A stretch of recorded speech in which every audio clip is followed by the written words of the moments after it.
안녕하세요. 생기한의원 박지영 한의사입니다.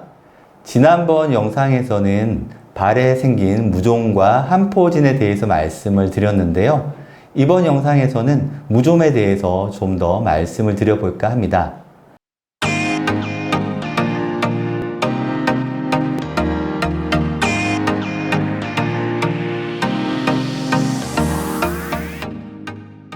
무좀 하면 가장 먼저 떠오르는 부위는 뭐니 해도 발입니다. 그런데 무좀이 사타구니를 비롯해서 엉덩이와 항문에도 발생한다는 사실을 혹시 알고 계신지 모르겠습니다. 사타구니에 발생하는 무좀은 삿백선 또는 완선이라고 하는 이름으로 불리고 있습니다. 삿이라는 말은 좀 생소하실 겁니다. 하지만 씨름을 할 때 사용하는 삿발을 떠올리면 그 부위가 어디인지를 누구나 짐작할 수 있을 겁니다. 삿은 순 우리말입니다. 바로 사타구니 부위를 의미하는 것입니다. 그리고 완선에서의 완자는 완고하다는 의미입니다. 한 번 발생하면 완고하면서 만성적으로 진행한다는 의미입니다. 사타구니는 피부가 겹쳐지는 부위라서 땀과 습기가 쉽게 차게 됩니다. 이 환경 조건이 바로 무좀균이 쉽게 번식할 수 있는 환경 조건이 되는 것입니다. 특히 발무좀이나 발톱 무좀이 있는 경우에는 바지를 입을 때 바지의 가랑이 부분이 발에 닿게 됩니다. 그리고 바지의 가랑이 부분은 다시 사타구니에 닿게 됩니다. 이러한 접촉의 과정 속에서 발이나 발톱에 있는 무좀균이 사타구니로 쉽게 옮겨져서 완선이 발생하게 되는 것입니다. 또한 손톱이나 톤에 있는 무좀균은 생식기 주변을 만지는 행위로 쉽게 옮겨질 수 있습니다. 보시는 사진은 사타구니에 발생한 완선의 케이스입니다. 일반적인 완선의 형태로 이해할 수 있습니다. 그런데 완선도 급성이냐, 만성이냐에 따라서 그 형태가 매우 다양합니다. 다음으로 보시는 사진은 사타구니에 발생한 완선이 엉덩이와 항문에까지 침범한 케이스입니다. 완선은 한 번 가려움증이 시작되면 참을 수 없는 경우가 많습니다. 대부분 가려움증으로 긁을 수밖에 없습니다. 그래서 한 번 발생하면 주변 피부 조직으로 계속해서 퍼지게 되는 겁니다. 아무리 참을성이 좋은 분이라고 하더라도 수면 중에 무의식적으로 긁게 됩니다. 이런 부분 때문에 완선은 한 번 발병하면 관리에 어려움이 있습니다. 그런데 사타구니는 워낙 민감한 부위라서 진료를 미루게 되는 경우가 대부분입니다.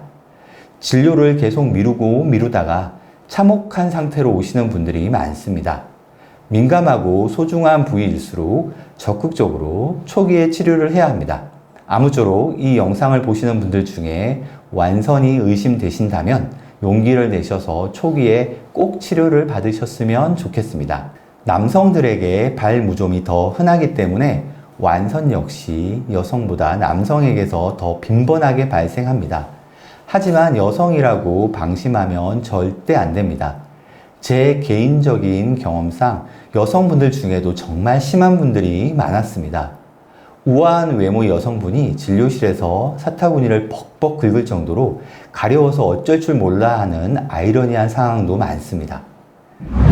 다음으로 완선으로 발생하는 색소 침착에 대해서 말씀드리겠습니다.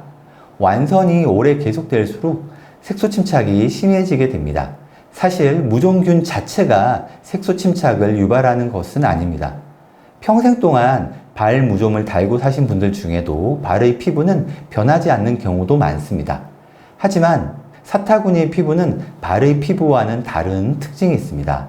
피부가 접히는 부위이기 때문에 마찰이 잦아지면서 색소 침착이 쉽게 발생하게 되는 것입니다.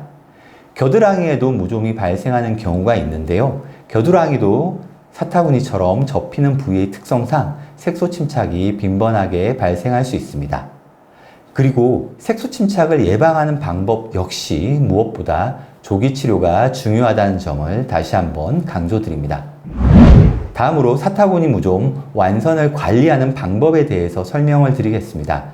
가장 중요한 것은 바로 환기입니다. 땀이 차면서 습해지지 않도록 관리하는 것이 핵심입니다. 그래서 타이트한 바지와 팬티는 가급적 피해야 합니다. 환기가 잘 되는 헐렁헐렁한 면바지나 치마를 입어야 합니다. 그리고 삼각 팬티보다는 사각 팬티를 입어야 합니다. 그리고 사각 팬티도 밀착되지 않으면서 최대한 헐렁헐렁한 것이 좋습니다. 그런데 사실 속옷 자체를 입지 않는 것이 가장 좋습니다. 우리나라의 의복 문화는 유독 속옷 착용을 강조하는 경향이 있습니다. 외국에 비해 속옷 착용에 대해서 개개인이 가지는 강박감이 심합니다. 아무리 헐렁한 팬티를 입더라도 팬티 자체를 입는 것은 입지 않는 것에 비해서 완선 관리에 아주 큰 차이가 있습니다. 만약 완선으로 고생하고 계시다면 과감하게 속옷 착용의 편견에서 벗어나 보시는 것을 추천드립니다. 하루만 해도 무척 큰 차이를 느낄 수 있을 겁니다. 그리고 장기간 앉아서 일하는 분들의 경우에는 중간중간에 자주 환기를 해주셔야 합니다. 특히 요즘처럼 땀이 잘 나는 여름에는 자주 환기를 해주어야 합니다. 제가 여기서 한 가지 꿀팁을 말씀드릴 텐데요. 그것은 바로 사타구니에 티슈를 끼우는 겁니다.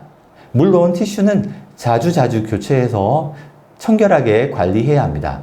티슈 자체가 습기를 제거해 주기 때문에 완선 관리에 큰 도움이 됩니다. 그리고 무엇보다도 손톱을 짧게 관리해야 합니다. 어쩔 수 없이 긁더라도 손톱의 길이에 따라서 사타구니 피부가 입는 손상 자체는 무척 차이가 큽니다. 최소 주 1회 이상 손톱 관리를 꼭 해주셔야 하겠습니다. 마지막으로 과체중이거나 비만인 분들은 체중 관리를 해주셔야 합니다. 체중이 증가할수록 사타구니에서 무좀균이 증가할 확률도 높아집니다.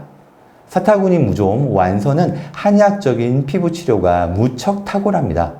무좀균 자체를 제거하면서 피부의 면역을 개선하는 한의학적인 치료를 적극 추천드립니다.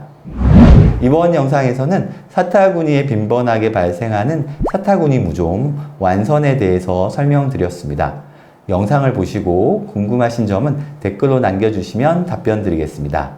이 영상이 도움이 되셨다면 구독, 좋아요, 알림 설정 부탁드립니다. 시청해 주셔서 감사합니다.